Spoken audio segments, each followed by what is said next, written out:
Chipotle has over 3,100 restaurants and does more than $6 billion in annual revenue. Wow, that's a lot of money. And the company just turned 30 years old.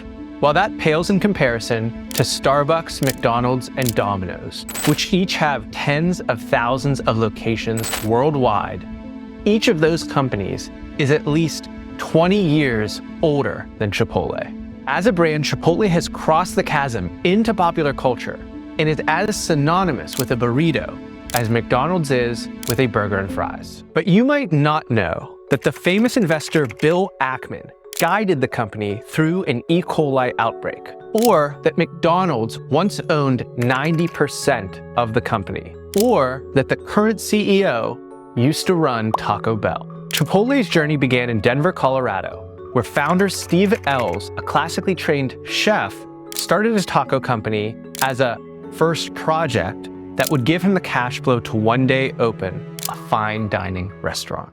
From the outset, Ells was committed to the food with integrity philosophy, a cornerstone of the company's identity that continues to define it to this day. Even today, Chipotle's marketing boasts the fact that they only use 53 ingredients in their restaurant, and they're ingredients that you would recognize. Unknowingly, Chipotle had created the fast casual dining experience. Their fresh, locally sourced, and ethically raised ingredients could be fully customized thanks to the signature assembly line service model.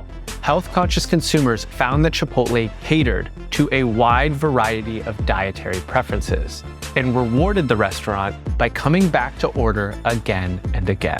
I actually ended up eating at Chipotle over 500 times. Now, once you've figured out a restaurant concept and it's working, there are only two ways to scale. You can bring in franchisors, cut them in on the profits in exchange for their upfront investment. This is what McDonald's, Subway, and Chick-fil-A do. Or you can raise a boatload of money and build the restaurants yourself. Steve Ells went with the second option. From 1998 to 2001, Chipotle took $350 million in growth capital from McDonald's. This money was essential for Steve to scale his restaurant concept. Opening up just one Chipotle would cost anywhere from $800,000 to $1 million per restaurant. And in addition to capital, McDonald's was the perfect partner when it comes to scaling and developing restaurant concepts.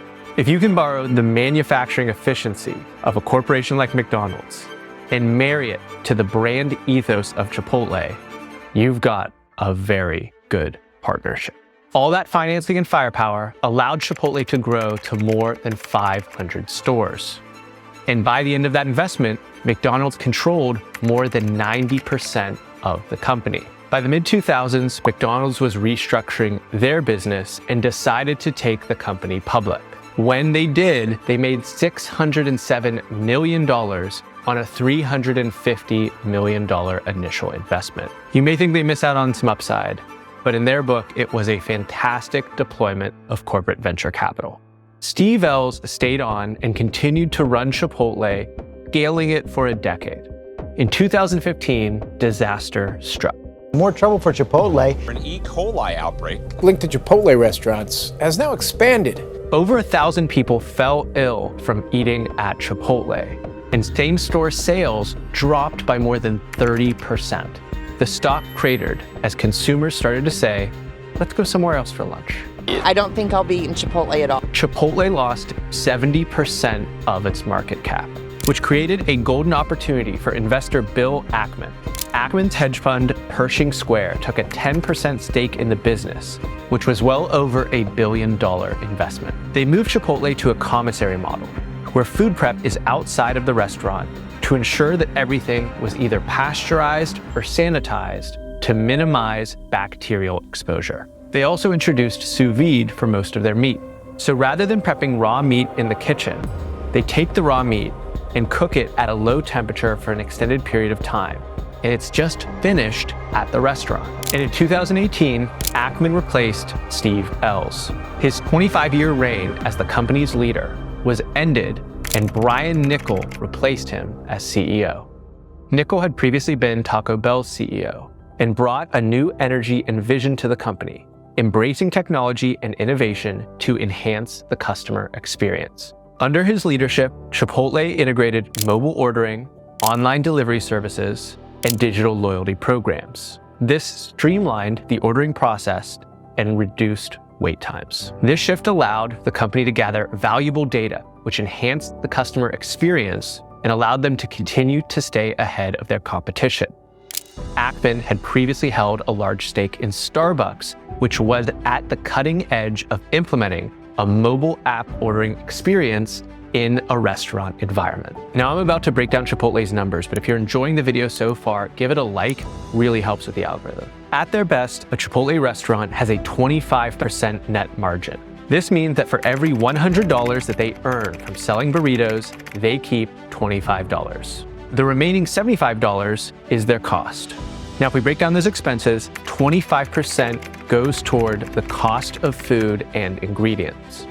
Another 25% goes towards labor, and about 5% goes towards rent. That's variable depending on where in the world the restaurant is located. The rest covers the other expenses like electricity, sanitation, and other costs that come with running a restaurant.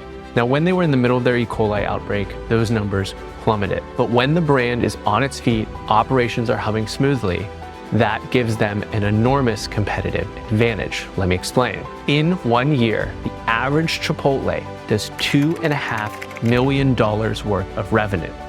When you take that 25% net margin, they could be clearing more than $500,000 in a single year.